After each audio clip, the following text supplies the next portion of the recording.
বাংলাদেশের মানুষের মন জয় করেছেন। আজকে আপনার কণ্ঠে সেই নাত রাসূলটি শুনবো ইনশাআল্লাহ। ঠিক আছে? ইনশাআল্লাহ। আমি লিখব চিঠি দেব তোমায়, পাখি পৌঁছে দিও রোজায়। আমি লিখব চিঠি দেব তোমায়,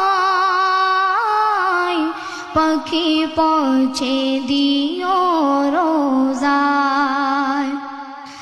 আমি থাকব বসে আশায়, চিঠির উত্তর আসবে আমার গায়। আমি থাকব বসে আশায়, চিঠির উত্তর আসবে আমার গায়। আমি লিখব চিঠি দেব তোমায়, পাখি পৌঁছে দিও রোজায়। কবে আসবে মদিনার পয়গাম, গায়ে বাঁধব হাজিদের রাম। কবে আসবে মদিনার পয়গাম, গায়ে বাঁধব হাজিদের রাম। আমি ঘুরব মদিনার চারিপাশ, দু চোখে দেখব সবজে গুম্বাদ। আমি ঘুরব মদিনার চারিপাশ, দু চোখে দেখব সবজে গুম্বাদ। আমি লিখব চিঠি দেব তোমায়, পাখি পৌঁছে দিও রোজায়। আমি লিখব চিঠি দেব তোমায়, পাখি পৌঁছে দিও রোজায়। তৃষ্ণায় কাতর আমারে মন, তৃষ্ণা মিটাবে কুফ জমজম। তৃষ্ণায় কাতর আমারে মন, তৃষ্ণা মিটাবে কুফ জমজম। সে পানি মাখবো আমি সারা গায়, পাখি পৌঁছে দিও রোজায়। সে পানি মাখবো আমি সারা গায়, পাখি পৌঁছে দিও রোজায়। আমি লিখব চিঠি দেব তোমায়, পাখি পৌঁছে দিও রোজায়।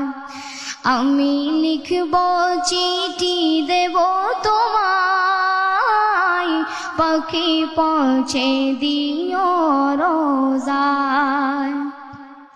চিঠির উত্তর যদি গোনা পাই, জীবন মরণ সবই যে বিদায়। চিঠির উত্তর যদি গোনা পাই, জীবন মরণ সবই যে বিদায়। যে প্রেমের চাদর ওয়াস করুণীর গায়, সে প্রেম নসিব করো গো আমায়।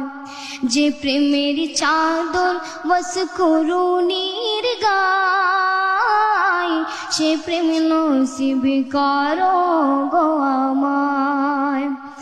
আমি লিখব চিঠি দেব তোমায়, পাখি পৌঁছে দিও রোজায়। আমি লিখব চিঠি দেব তোমায়, পাখি পৌঁছে দিও রোজায়। পাখি পৌঁছে দিও রোজায়। মাশাআল্লাহ, আমি লিখব চিঠি দেব তোমায়, পাখি পৌঁছে দিও রোজায়। আপনার এই মধুর কণ্ঠে আমরা যতই শুনছিলাম ততই মুগ্ধ হচ্ছিলাম। আর সে যেরকম স্বাভাবিক ভাবে গিয়ে আমাদের হৃদয়কে শীতল করছে, সে মানুষ হিসাবে, এই ছোট্ট মানুষ যদিও, তার চলা, তার বলা, তার কথা, তার সবকিছু, আমরা 2-3 দিন একসাথে ছিলাম, একসাথে কাজ করেছি। আমরা যখন তাকে আমন্ত্রণ জানিয়েছি, মিজান ভাই আমাদের প্যাভিলিয়নে আছেন, ওনার সহায়তায় ও ঢাকায় এসেছে, আমাদের কাছে ছিল। মাশাল্লাহ, এত সুন্দর করে সে কথা বলে এবং তার আচার আচরণ, মাশাল্লাহ, সে খুবই সাধারণ পরিবার থেকে এসেছে, কিন্তু সাধারণের মধ্যে অসাধারণ। এবং আল্লাহ সুবহানাহু ওয়া তাআলা মূলত তাকওয়ার মাধ্যমেই বান্দার মর্যাদাকে বাড়িয়ে দেয়। আমরা দোয়া করি আমাদের পারভেজ আজকে যেমন আছে, সে সবসময় যেন এরকম নবী প্রেমের সাথে, তাকওয়ার সাথে সে বড় হয় এবং দেশ এবং দিন মাযহাব মিল্লাতের আরো অনেক খেদমত আল্লাহ পাক তার মাধ্যমে যেন আদায় করে। আমি এই পর্যায়ে মঞ্চে ডেকে নিচ্ছি এই আমি লিখব চিঠি দেব তোমায়, যেই নাত রসুলটি পড়ে আমাদের পারভেজ আজকে সারা দেশের মানুষের মন জয় করেছে। এই নাত রসুলটি যিনি লেখক মোহাম্মদ সুমন আকন্দ, যিনি গাজীপুর নিবাসী। আমি এই পর্যায়ে মঞ্চে আমন্ত্রণ জানাচ্ছি মোহাম্মদ সুমন আকন্দকে, যিনি এই চিঠি নাত রসুলটি লিখেছেন। পিএইচপি সত্যের সন্ধানে মঞ্চে করো প্রতিভার বীজ বপন। আসসালামু আলাইকুম রহমতুল্লাহ। ওয়ালাইকুম আসসালাম রহমতুল্লাহ। মোহাম্মদ সুমন আকন্দ ভাই, আপনাকে স্বাগত জানাচ্ছি আমাদের আজকের মঞ্চে। কেমন আছেন আপনি? আলহামদুলিল্লাহ ভালো আছি, আপনি কেমন আছেন? আলহামদুলিল্লাহ ভালো আছি। আপনার লেখা এই নাত রসুলটি পড়ে আমাদের পারভেজ মাশাআল্লাহ আর সারা দেশের মানুষের মন জয় করেছে। তো আপনি এই নাত রসুলটি কিভাবে লিখলেন এবং এত দরদ দিয়ে সে গায়? তো আমার কাছে মনে হয় যে লেখকও নিশ্চয়ই অনেক দরদ দিয়ে লিখেছে, বিদায় মানুষের মনে এই